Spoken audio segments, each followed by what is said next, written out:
I don't know if little girls still do it, but we sure did when we were sort of between 10 and 15, realising that boys were actually quite interesting. And we used to do those, I don't know if you did those little paper flick things with where he loves you and the lollies with the messages on them, and then the little daisy chain, the little daisy, we used to make daisy chains, but the little daisy, he loves me not, he loves me, he loves me not.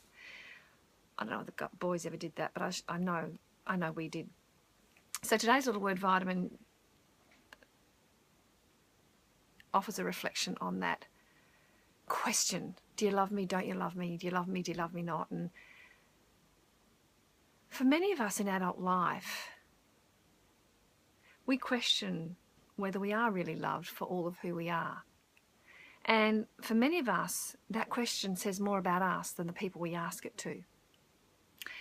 Because what I've learned in my own life, having crashed and burned many times in relationships, and for the last 11 years being with the one man who, in the last 11 years, with each year that passes, it gets lovelier and more intimate and safer and more fun and more delicious on many levels, which is just a foreign place for me. And as much as a lot of that is to do with the wonderful man that he is, what I've learned through the work I've done in therapy is the past crash and burns for many of us in relationships. Of course, there are components of the other party that are issues, but sometimes when we don't feel that our emotional needs are being fully met or that we're being loved for all of who we are, it may be because we're not showing it. We might be talking about it, we might be saying the words, but we might not actually be showing our true colours emotively through our common senses.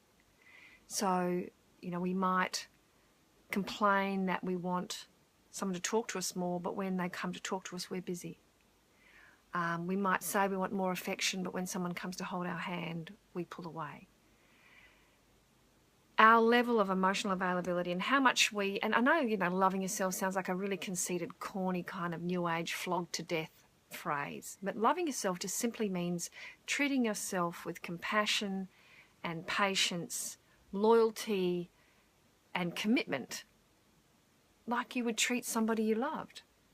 And if we don't treat ourselves that way long term, we can't believe that anybody else would want to. So our own credibility with our relationship with ourselves is often what we're questioning when we're saying to others, do you love me or don't you love me? And when we're good with ourselves, when we're in a centered, solid place with ourselves, and we're not editing, we're not people-pleasing, we're not martyring, we're not hiding, we're not pretending, we're not sugarcoating, but we're not being aggressive, but we're being assertively who we are. When we are in that place, most of the time, none of us are there 24/7. I mean, some of you saints might be, but I certainly am a work in progress on that. But when we are in that place of being at peace with the relationship we have with ourselves, what tends to happen is more peaceful relationships with others around us.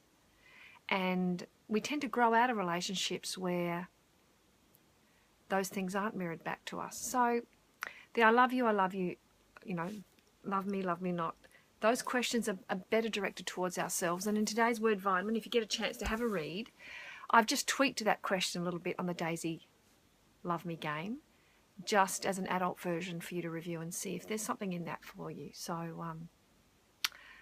I hope that's been useful. I'll be back tomorrow. Mwah! Lots of love. See you then. Bye.